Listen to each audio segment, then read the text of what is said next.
Recently ল্যান্ডসেটে একটা study উঠে এসছে যেটাতে কিছু কিছু অ্যালার্মিং ফ্যাক্টস উঠে এসছে স্পেশালি ইন্ডিয়ার ক্ষেত্রে। দ্য ল্যান্ডসেট হচ্ছে একটা ওয়ার্ল্ড রেপুটেড মেডিকেল জার্নাল যেটাতে মেডিকেল স্টাডিজ পাবলিশ হয়। আর সেই ল্যান্ডসেটে দেখা গেছে যে নেক্সট 2030 পর্যন্ত আমাদের যে সিম্পল ইনফেকশন থেকে আমাদের যে অ্যান্টিবায়োটিক রেজিস্ট্যান্স যেটা তৈরি হচ্ছে সেটা কিন্তু এমন পর্যায়ে গেছে যেটা আলটিমেটলি সিম্পল ইনফেকশনে কিন্তু আমরা কন্ট্রোল করতে পারবো না অ্যান্টিবায়োটিকের মাধ্যমে, কারণ আমাদের সব অর্গানিজম রেজিস্ট্যান্ট হয়ে যাচ্ছে অ্যান্টিবায়োটিকের উপর। তো তার জন্যই আমরা আজ এই ভিডিওতে সেটা আমরা আলোচনা করব। একজন কার্ডিওলজিস্ট হিসেবে আমি সবসময় আলোচনা করি হার্ট ডিজিজ, ডায়াবেটিস বা ডায়েট নিয়ে। তো সেটা হার্ট ডিজিজ বা ডায়াবেটিস বা ডায়েট নিয়ে সবাই মোটামুটি একটা ধারণা আছে, কিন্তু অ্যান্টিবায়োটিক নিয়ে সবারই ধারণা নেই বা সেটা অ্যাকচুয়ালি এক অবহেলিত টপিক, কেউ সেটা নিয়ে খুব একটা ডিসকাস করে না। কিন্তু এই যে ল্যান্ডসেটে যেটা স্টাডি হয়েছে সেটাতে এমন কিছু তথ্য চলে এসছে যেটা it's very very eye opening. আর যেটা যদি আমরা এই জিনিসগুলো যদি আমরা না দেখছি, আমরা যদি কারেক্টিভ মেজার যদি না নিচ্ছি, it could be very very dangerous for us. তো কি অ্যালার্মিং ফ্যাক্টস এই ল্যান্সেট স্টাডিতে চলে এসছে।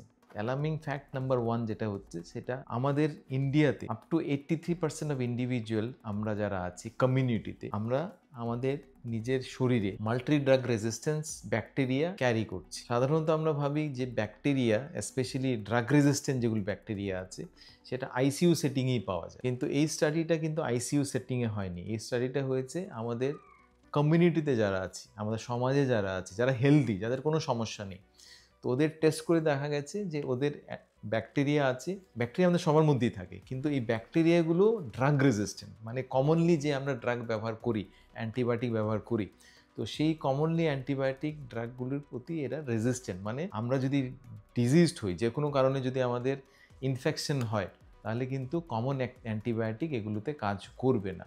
তো সেটা একটা উদ্বেগপূর্ণ জিনিস, যেটা আমাদের এখনই সেটা জানা দরকার বা সেটা প্রতিরোধ করাটা খুব ইম্পর্ট্যান্ট। তো যেটা আমি অলরেডি বললাম, এই ল্যান্সেট স্টাডিতে দেখা গেছে যে 83% অফ ইন্ডিয়ান্সের মাল্টিড্রাগ রেজিস্ট্যান্স অর্গানিজম আছে বডিতে। অ্যান্ড সেটা নেক্সট 5 বা 10 ইয়ার্সে সেটা 83% থেকে 98% পর্যন্ত চলে আসবে। তার মানে তখন যদি কারো ইনফেকশন হয়, কোনো অ্যান্টিবায়োটিকই কিন্তু কাজ করবে না। তো এই যে স্টাডিটা বেসিক্যালি একটা মাল্টিন্যাশনাল স্টাডি ছিল, এটা 4টা কান্ট্রিতে হয়েছিল। তার মধ্যে ছিল India, Netherlands, Italy and USA. আর এই স্টাডিতে ইন্ডিয়া কিন্তু টপ করেছে বলতে উল্টো দিক থেকে টপ করেছে, মানে ড্রাগ রেজিস্ট্যান্ট যে অর্গানিজম সেটাতে সব থেকে বেশি আছে ইন্ডিয়াতে। অন্যান্য কান্ট্রিতে যেটা 10 to 20 বা 30%, কিন্তু সেটা ইন্ডিয়াতে 83%। মানে প্রতি 10 জনের মধ্যে 8 জন ইন্ডিয়ান্সের কিন্তু এই মাল্টি ড্রাগ রেজিস্ট্যান্ট অর্গানিজম বডিতে আছে, যেটাতে অ্যান্টিবায়োটিক কাজ করবে না ভবিষ্যতে। তো তার জন্য আমাদের বেসিক্যালি যে সুপারবাগ, আমরা সবাই কিন্তু সুপারবাগ নিয়ে ঘুরে বেড়াচ্ছি, যেটা আলটিমেটলি যে কোনো কারণে যদি আমাদের ইনফেকশন হয়, আমরা এখন আমাদের কোনো ইনফেকশন হচ্ছে না কারণ আমাদের ইমিউনিটি ভালো আছে, কিন্তু যে কোনো কারণে যদি ইমিউনিটি কম হয় বডিতে, হয়তো বা সুগারের জন্য বা এইজের জন্য বা কোনো অন্য কোনো ইলনেসের জন্য, তখন কিন্তু যদি আমাদের ইনফেকশন হয় সেটা কিন্তু আমাদের কমন অ্যান্টিবায়োটিকই সেটা সারবে না, ভবিষ্যতে হয়তো বা কোনো অ্যান্টিবায়োটিকই সারবে না। তার জন্য এই জিনিসগুলো আমাদের জানা দরকার। কীভাবে সেটা আমরা প্রিভেন্ট করব অ্যাজ অ্যান ইন্ডিভিজুয়াল, সেটা আমাদের জানা বোঝা দরকার। তো অ্যালার্মিং ফ্যাক্ট নাম্বার 2 হচ্ছে আমাদের use and over use of antibiotic. আমরা অ্যান্টিবায়োটিকে খুব নির্ভরশীল, আমরা সব কিছুতে অ্যান্টিবায়োটিক ব্যবহার করি। ইনফ্যাক্ট আমরা সেলফ মেডিকেট করতে ভালোবাসি।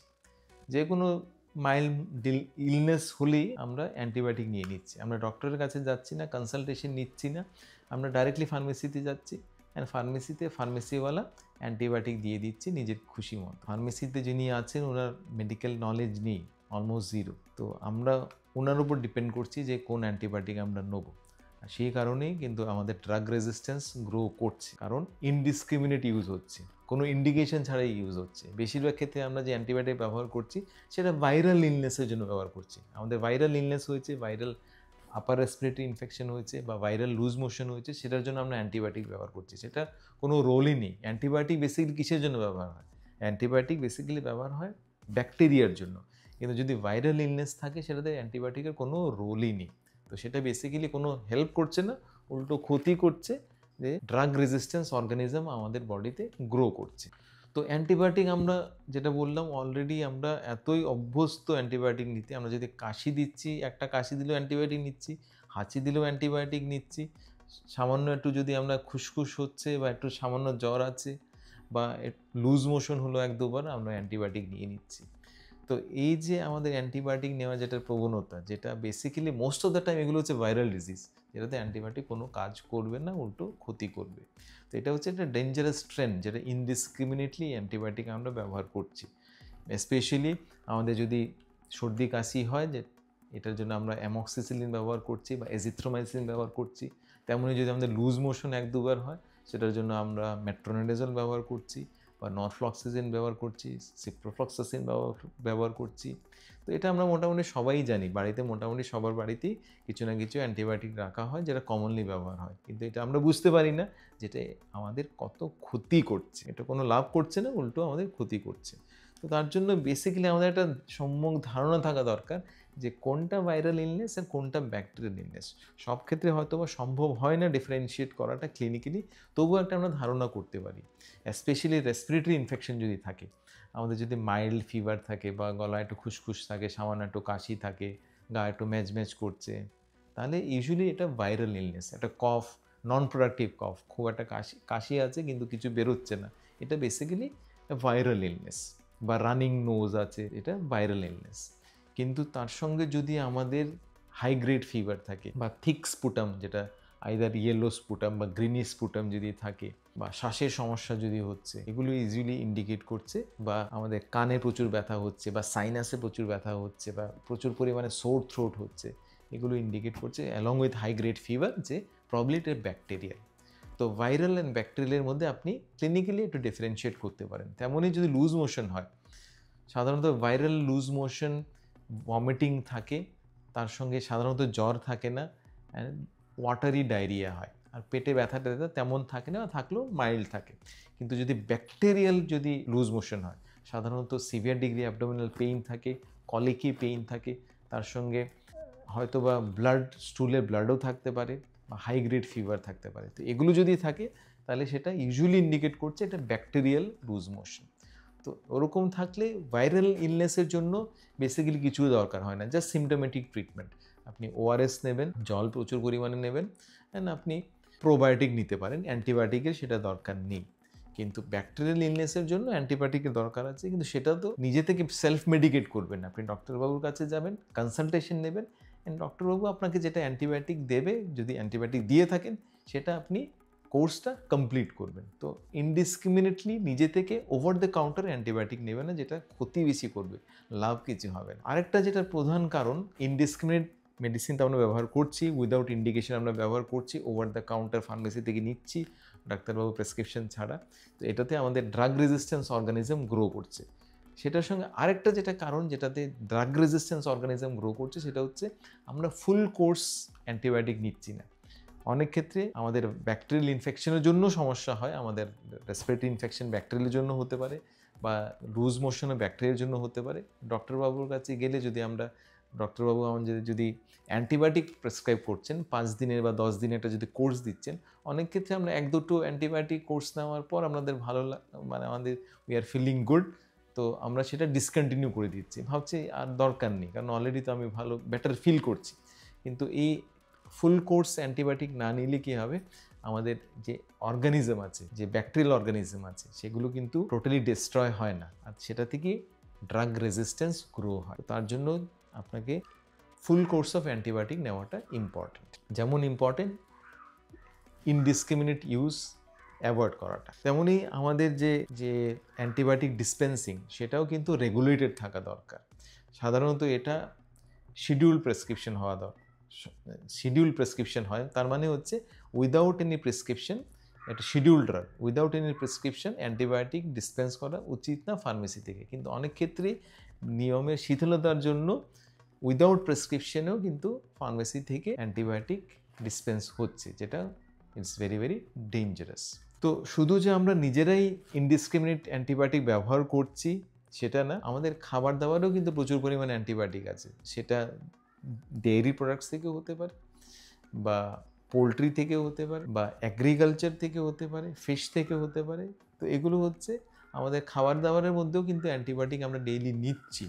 তো সেটা হয়তো বা আমাদের ততটুকু আমরা কন্ট্রোল করতে পারবো না অ্যাজ এন ইন্ডিভিজুয়াল, কিন্তু সেটা রেগুলেটরি অথরিটিস, গভর্নমেন্ট সেটা রেগুলেট করতে পারে। বা অ্যাজ এন ইন্ডিভিজুয়াল হিসেবে আমরা যদি অর্গানিক ফার্মিংয়ে যদি আমাদের স্কোপ থাকে, সেটা থেকে আমরা সামান্য পরিমাণে সেটা রেগুলেট করতে পারি, যেটা থেকে আমরা আমাদের যে অ্যান্টিবায়োটিক আমরা যে কনজামশন করছি থ্রু আওয়ার ডায়েট, সেটা আমরা ডিক্রিজ করতে পারি। তো অ্যালার্মিং ফ্যাক্টস আরেকটা যেটা এই স্টাডিতে উঠে এসছে, সেটা হচ্ছে এই ড্রাগ রেজিস্ট্যান্স অর্গানিজম যে আমরা যে গ্রো করছি আমাদের বডিতে, সেটা এত পরিমাণ বেড়েছে যে ভবিষ্যতে হয়তো বা সিম্পল ইনফেকশনও কন্ট্রোল করাটা মুশকিল হবে। এখন সিম্পল কাট বা উন্ড যদি কোনো চোট পেয়ে থাকেন বা সিম্পল কাট হয়েছে কারো, বা কারো রেসপিরেটরি ইনফেকশন আছে, ব্রঙ্কাইটিস আছে, বা ইউরিনারি ট্র্যাক্ট ইনফেকশন আছে, এগুলো ট্রিট করাটা খুব একটা ডিফিকাল্ট না। ইনফ্যাক্ট অনেক ক্ষেত্রে এগুলো সিম্পল ইনফেকশন আমরা বাড়িতেই ট্রিটমেন্ট করে থাকি অ্যান্টিবায়োটিকের মাধ্যমে।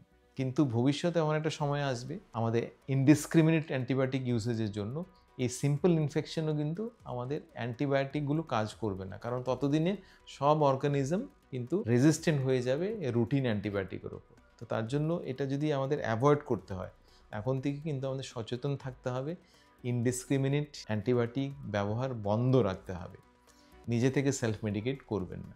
আদারওয়াইজ কিন্তু ভবিষ্যতে এমন একটা সময় আসবে তখন কোনো অ্যান্টিবায়োটিকই কাজ করবে না। তো এই যে ডিস্টার্বিং যে ট্রেন্ড যেটা আমাদের এই ল্যান্সেট স্টাডিতে উঠে এসছে, সেটা কি রিভার্স করা যায়? আনসার হচ্ছে হ্যাঁ, ডেফিনেটলি রিভার্স করা যায়। ইনফ্যাক্ট নেদারল্যান্ডস সেটা রিডিউস করেছে 30% থেকে ওরা 10%-এ নিয়ে এসছে যে ড্রাগ রেজিস্ট্যান্স যেটা অর্গানিজম ওদের আছে। তো নেদারল্যান্ড যদি সেটা করতে পারে, ভারতেও সেটা সম্ভব। এখন যেটা 83% আছে, নেক্সট 5 ইয়ার্সে যদি আমরা স্ট্রিনজেন্ট কন্ট্রোল করতে পারি across all levels, individual level, government level, hospital, health care level, তাহলে কিন্তু আমাদের সেটা 80% থেকে আমরা 40%-এ নিয়ে আসতে পারি।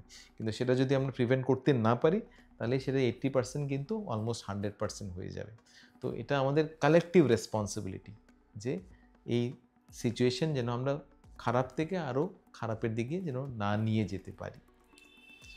তো কীভাবে সেটা আমরা প্রতিরোধ করতে পারবো? এই মাল্টি ড্রাগ রেজিস্ট্যান্স অর্গানিজম যেটা খারাপ থেকে খারাপতর হওয়ার পর থেকে সেটা কী করে আমরা প্রতিরোধ করতে পারবো? তো সেটা আমরা ইন্ডিভিজুয়াল হিসেবে আমাদের কিছু রেসপন্সিবিলিটি আছে। যেমন অ্যাজ এন ইন্ডিভিজুয়াল, যেটা আমরা অলরেডি আলোচনা করলাম, ইনডিসক্রিমিনেট ইউজ করব না আমরা অ্যান্টিবায়োটিক। যে কোনো কিছুতে হাঁচি কাশিতে অ্যান্টিবায়োটিক ব্যবহার করব না। যদি ডেফিনেট ইন্ডিকেশন থাকে তাহলেই সেটা ব্যবহার করব। ওভার দ্য কাউন্টার নিজে থেকে গিয়ে ফার্মেসি থেকে কিনে নিলাম, সেটা অ্যাভয়েড করতে হবে। যদি আপনার কোনো সমস্যা থেকে থাকে, রেসপিরেটরি ইনফেকশন থেকে থাকে বা লুজ মোশন থেকে থাকে, আপনি ডক্টরের কাছে কনসালটেশন নিন। ডাক্তারবাবু যদি ভাবেন যে আপনার অ্যান্টিবায়োটিকের দরকার আছে, তাহলে অ্যান্টিবায়োটিক নেবেন। আর সেটা আপনি ফুল কোর্সটা আপনাকে কমপ্লিট করতে হবে। ওরকম না যে ডাক্তারবাবু 10 দিনের কোর্স দিলেন, আপনি 2টো অ্যান্টিবায়োটিক খেলে আপনার ভালো লেগেছে, আপনি সেটা ডিসকন্টিনিউ করলেন। সেটা থেকেও কিন্তু ড্রাগ রেজিস্ট্যান্সের জন্ম হয়। তো আপনাকে ইনডিসক্রিমিনেট ইউজ ব্যবহার করতে হবে, সেলফ মেডিকেশন বন্ধ রাখতে হবে, তার সঙ্গে ফুল কোর্স আপনাকে নিতে হবে। তেমনই as a health care provider আমাদেরও কর্তব্য আছে যে এটা প্রিভেন্ট করা। যেমন কোনো পেশেন্ট যদি আমার কাছে এলো, কোনো ডক্টরের কাছে গেল, তাহলে কিন্তু আমাকে দেখতে হবে যে আলটিমেটলি এটা কি ব্যাকটেরিয়াল ইনফেকশন না ভাইরাল ইনফেকশন। যদি ব্যাকটেরিয়াল ইনফেকশন হয়, তাহলে টেস্টের মাধ্যমে, কালচার করার মাধ্যমে সেটা আমরা অ্যান্টিবায়োটিক দেওয়া উচিত। তেমনি হসপিটালেরও কর্তব্য আছে। যেমন প্রতি হসপিটালের একটা অ্যান্টিবায়োটিক পলিসি থাকা দরকার। মানে অ্যান্টিবায়োটিক পলিসি বলতে সব জায়গায় কিন্তু সব অর্গানিজম থাকে না, অ্যান্ড সব অর্গানিজম সব অ্যান্টিবায়োটিকের ওপরও রেজিস্ট্যান্স থাকে না। তার জন্য প্রতিটি জায়গায়, প্রতিটি এরিয়ায়, প্রতিটি হসপিটাল কিন্তু আলাদা আলাদা অ্যান্টিবায়োটিক পলিসি থাকা দরকার, অ্যান্ড সেই অনুযায়ী অ্যান্টিবায়োটিক প্রেসক্রাইব করা দরকার। ইনডিসক্রিমিনেট ইউজ হসপিটালেও করাটা উচিত না। তো ইন্ডিভিজুয়ালের যেমন রেসপন্সিবিলিটি আছে, আমাদের as a health care provider হিসেবে আমার বা অন্যান্য ডাক্তারের যেমন রেসপন্সিবিলিটি আছে, অ্যাজ এ হসপিটাল হিসেবেও হসপিটালেরও রেসপন্সিবিলিটি আছে, অ্যান্ড তার সঙ্গে গভর্নমেন্টেরও রেসপন্সিবিলিটি আছে। গভর্নমেন্টকে এটা রেগুলেট করতে হবে, তার সঙ্গে সার্ভেলেন্স করতে হবে গভর্নমেন্টকে যে অ্যান্টিবায়োটিক রেজিস্ট্যান্স কতটুকু ডেভেলপ করেছে। তার সঙ্গে গভর্নমেন্টকে আরও ধ্যান দিতে হবে যে sanitation, proper water supply, hygiene, vaccination, ওগুলো মেনটেন করতে হবে। কারণ যদি hygiene, health and hygiene, sanitation যদি মেনটেন হয়, প্রপার ড্রিঙ্কিং ওয়াটার যদি আমাদের থাকে, তাহলে কিন্তু ইনফেকশন কম হবে। আর ইনফেকশন যদি কম হয়, সেটা থেকে অ্যান্টিবায়োটিকের ব্যবহারও দরকার নেই। তো বেসিক্যালি এগুলো হচ্ছে একটা কালেকটিভ এফোর্ট, শুধু একজনের এফোর্ট না, সবাইকে এটা এফোর্ট দিতে হবে, যেন ভবিষ্যতে আমাদের এই দিন যেন দেখতে না হয় যেখানে সিম্পল ইনফেকশনও আমাদের কন্ট্রোল করাটা ডিফিকাল্ট হবে। তো তার জন্য it is an urgent action required. ওরকম না যে এটা ভবিষ্যতে আমরা করব, এখনই সময় চলে এসছে। এখন থেকে যদি আমরা এটার প্রতি আরও অ্যাক্টিভ না হই, তাহলে কিন্তু ভবিষ্যতে অনেক প্রবলেম হতে পারে। তো তার জন্য এটা সবারই কালেকটিভ রেসপন্সিবিলিটি, যেটা আমি অলরেডি আলোচনা করলাম। অ্যাজ অ্যান ইন্ডিভিজুয়াল আপনি এটা দেখবেন, নিজেকে সেলফ মেডিকেট করবেন না, ভাইরাল ইলনেসে অ্যান্টিবায়োটিক নেবেন না, নিজে থেকে অ্যান্টিবায়োটিক নেবেন না, ফার্মেসি থেকে নেবেন না, ডাক্তারবাবুর পরামর্শ নিন। অ্যান্ড ডাক্তারবাবু যদি আপনাকে ওষুধ দিয়েই থাকেন, অ্যান্টিবায়োটিক দিয়ে থাকেন, ফুল কোর্স আপনি নেবেন। তো এই কয়েকটা জিনিস আপনি করলে আপনি যে আমাদের যে অ্যান্টিবায়োটিক রেজিস্ট্যান্স, সেটা নিজে থেকে অনেকটাই প্রতিরোধ করতে পারবেন। অ্যান্ড আপনার কন্ট্রিবিউশনও কিন্তু ততটুকুই ইম্পর্টেন্ট, যতটুকু ইম্পর্টেন্ট আমার কন্ট্রিবিউশন, যতটুকু ইম্পর্টেন্ট হসপিটালের কন্ট্রিবিউশন, যতটুকু ইম্পর্টেন্ট গভর্নমেন্টের কন্ট্রিবিউশন। কারণ এই কালেকটিভ এফোর্টই কিন্তু আমাদের এই যে সুপার বাগ, সেটা থেকে আমরা সেফ গার্ড রাখতে পারবো।